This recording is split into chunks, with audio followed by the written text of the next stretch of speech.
So in proving this theorem here, we are generally given a parallelogram, and if you aren't given a parallelogram, then what you can do is you can construct.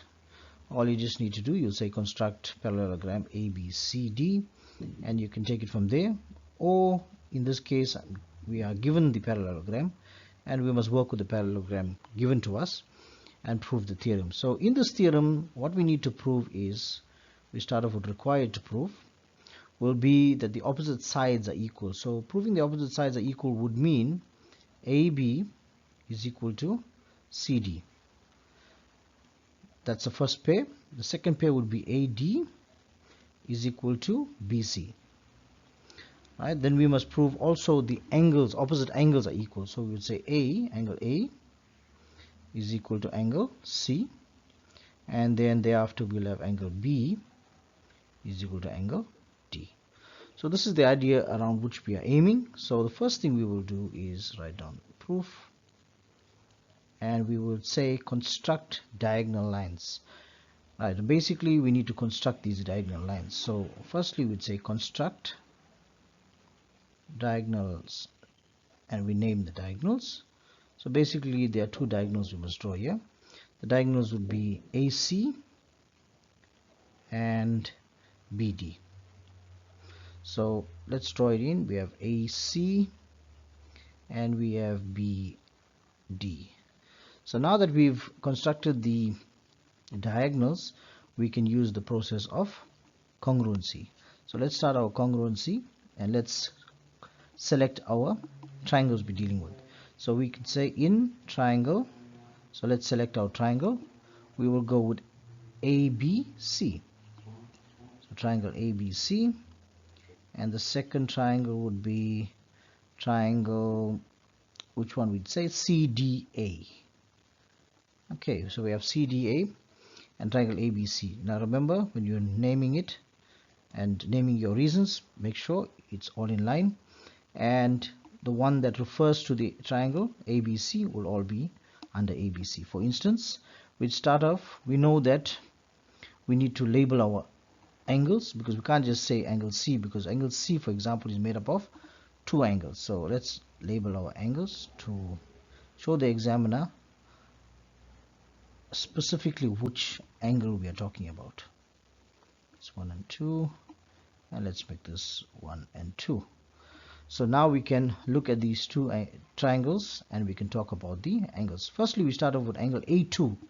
Angle A2 would be equal to angle C1, and the reason for this would be alternate angles. Remember, that's a parallelogram, and it would be AB is parallel to CD. Right? Then we have the second thing, we'll say angle A1. Angle A1 is equal to angle C2. Alternate angles as well, and it would be AD is parallel to BC. Alright, the third thing we choose, remember there must be three things for congruency, would be the line that would be AC. AC is equal to AC appears in both triangles, and this would therefore be called common. Alright, so this would therefore mean that triangle ABC is congruent to triangle CDA, and our reason would be side angle angle, or sometimes call it angle angle side. Right? So now that we've done this here, by looking at this congruency, we clearly can state now further than this, therefore, that AB, our sides will be equal now, will be equal to CD. Right? And not only that, we can say that AD is equal to BC. So basically what we've shown is that this side here is equal to this side, and then we show that this side here is equal to this side here. So because by those triangles being congruent. Right? Also we can see that we spoke about A1 and A2. right?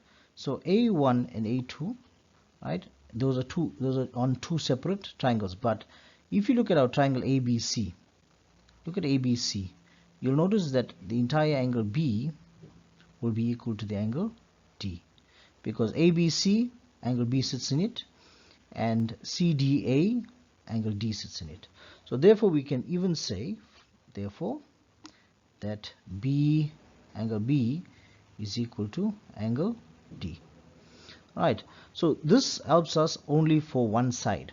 Now we need to also look at the other angle. Now this can only be done if we formulate another congruency using the other triangle. So instead of doing the entire thing, it's proof, we can say similarly, instead of completing the whole thing, we just say similarly, it can be proved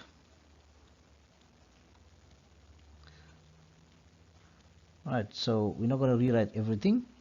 That now you choose your triangles that you're talking about, because the examiner will know that you've already proved congruency with triangle ABC and CDA, so you just applying the same principle with the other triangle. So our triangle would now be triangle ABD,